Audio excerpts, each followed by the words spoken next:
اللہ تعالیٰ کی توفیق، اس کے فضل و کرم سے جس علاقے میں پیدا ہوئے، آپ نے یعنی اللہ تعالیٰ نے آپ کو جتنی نعمتیں، جتنا ماحول علم کے عطا کیا، آپ نے خوب اس سے مستفید ہوئے. آپ نے کبھی دل چھوٹا نہیں کیا. ایک بات میں آپ کو بتانا چاہ رہا ہوں کہ امام بغوی رحمہ اللہ جس دور کے ہیں وہ سلف سے ایک قریبی دور ہے. 516 ہجری تو آپ کا سن وفات ہے، تو گویا کہ 35 صدی ہجری کے ہیں آپ. اس وقت کے علماء دنیا بھر میں جہاں کہیں بھی ہوں، یہ سفر اور الرحلہ العلمیہ، علمی طور پر سفر کرنا ایک عام سی بات، یعنی یہ ایک لازمی چیز تھی، نہ کرنا ایک عیب. امام بغوی رحمہ اللہ جو بغا یا بغ یا بغشور علاقے کے نام اس سے ملتا جلتا، یہ جیسے کہ میں نے کہا کہ خراسان کا علاقہ ہے، ایک چھوٹا سا خراسان بہت بڑا علاقہ، جیسے ہم کہتے ہیں نا جنوبی ہند، ویسے خراسان، اس میں جنوبی ہند پورے ساؤتھ انڈیا میں اگر بنگلور کی بات کریں تو کتنا ہوگا. تو یہ بغشور کے ہیں، اور یہ ایک قریبی علاقہ المرو ایک علاقہ ہے جو آپ تاریخی کتاب کوئی بھی اٹھا کے دیکھ لیں، خاص کر قدیم زمانے کے جو علماء ہیں، ایک بہت ہی معروف علاقہ ہے، بہت معروف. جیسے آج لوگ ریاض اور جدہ کو جانتے ہیں، جدہ کو، بالکل ویسے علاقہ ہی قدیم زمانے میں.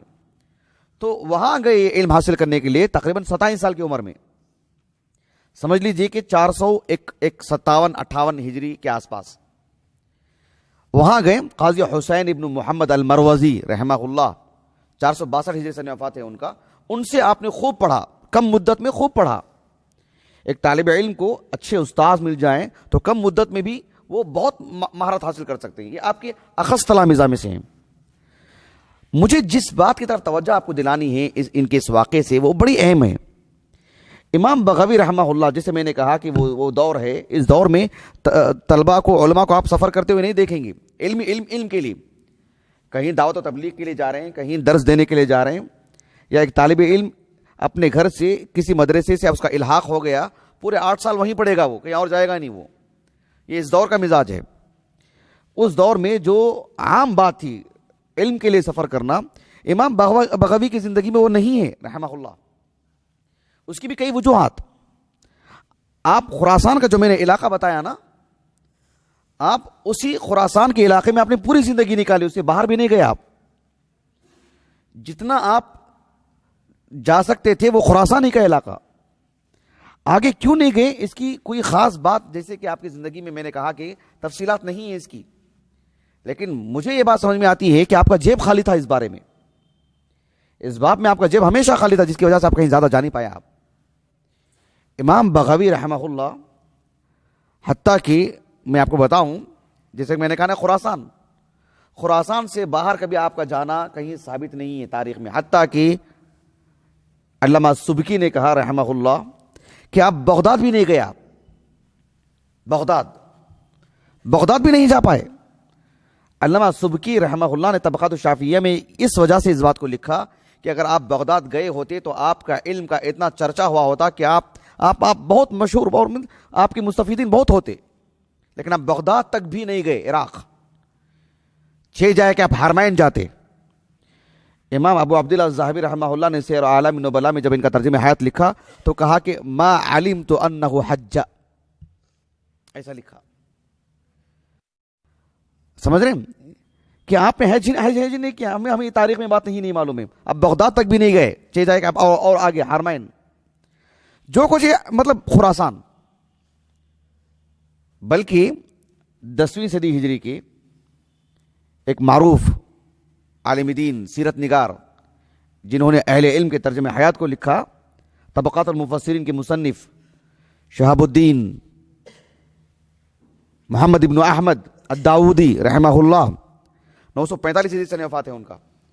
انہوں نے طبقات المفسرین میں جب ان کا نام لکھا، ان کی زندگی کو لکھا اختصار کے ساتھ، تو کہا کہ ولم یحج. آپ نے دو ٹوک انداز میں کہا، آپ نے حج ہی نہیں کیا. آپ نے مطلب غربت کا عالم تھا ان کا. ایک طالب علم کو اللہ رب العالمین نے جتنا اس کے ساتھ اللہ نے معاملہ رکھا ہے، جتنی اس کے پاس گنجائش ہے، اتنا ضرور پڑھے. ہمت نہیں ہارنا چاہیے کہ میں وہاں نہیں پڑھ پایا, مجھے وہ استاذ نہیں مل پائے.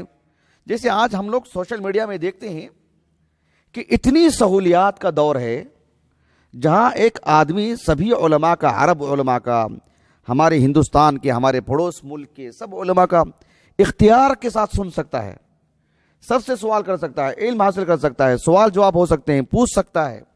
پھر بھی ہمارے علاقے میں عالم نہیں, پھر بھی ہم کو نصیب نہیں, ہمارے مسجد میں ایسے نہیں. اس دور میں یہ ناشکری ہے. امام بغوی کو دیکھیں آپ رحمہ اللہ, آپ خراسان سے باہر نہیں گئے, آپ عراق نہیں گئے, آپ بغداد نہیں گئے, کوفہ بصرہ نہیں گئے, آپ ملک شام دمشق نہیں گئے, آپ حرمین نہیں گئے, آپ لیکن اللہ رب العالمین نے آپ کو کیا عطا کیا دیکھیں. یہ سوچنے کی بات ہے. مقصود یہی ہے, ورنہ ایک ہوتا نا ان کا نام, ان کا نسب, یہ بیان کرنا ہمارا مقصود نہیں ہے. یہ نتیجہ نکال کر کے اس کو سامنے رکھ کر ایک قوت پہنچانا, یہ ہمارا مقصود ہے. امام بغوی رحمہ اللہ کے جو اساتذہ ہیں ان کی فہرست بھی بہت بڑی نہیں ہے. امام بغوی رحمہ اللہ کے اساتذہ میں ایک بڑا نام جو ملتا ہے وہ ہے حسین ابن محمد, قاضی حسین ابن محمد المروزی. 462 ہجری سے وفات ہے ان کا. کم مدت میں آپ سے پڑھا ہے انہوں نے. ان کے سبھی اساتذہ 5 صدی ہجری کے ہیں. ایک نام آتا ہے ابو عمر عبد الواحد ابن احمد الملیحی, ان سے صحیح بخاری آپ نے پڑھا. ایک اور نام آتا ہے ابو الحسین یا ابو الحسن علی ابن یوسف الجوینی. جوین یہ بھی خراسان کا ایک علاقہ ہے, جوین. ایک ہے نا ابو المعالی الجوینی, امام الحرمین, وہ یہیں کے ہیں. وہ بعد میں حرمین گئے تھے ایک مدت کے لیے, پھر واپس یہیں پر آئے, یہیں انتقال ہوا ان کا, جوینی میں, خراسان میں. تو وہ نہیں ہیں, نہ ان کے خانوادے سے ہیں, لیکن الگ ہیں. تو یہ جو ان کے اساتذہ کی جو فہرست ہے وہ بہت ہی کم ہے. ایک اور نام ملتا ہے بہت ہی معروف نام, جو ان کا نام ہے ابو علی حسان ابن سعید ابن حسان المنیعی. سنن ترمذی کو جنہوں نے پڑھا ہے, اس میں ایک راوی کا نام آتا ہے احمد ابن منیع, بکثرت امام ترمذی سے روایت کرتے ہیں. 244 ہجری سے وفات ہے ان کا. احمد ابن منی کتب ستہ کی روایت میں سے احمد ابن منی رحمہ اللہ, انہی کے یہ خانوادے سے, انہی کا سلسلہ نسب ہے آگے سے. ان کے اساتذہ ہیں.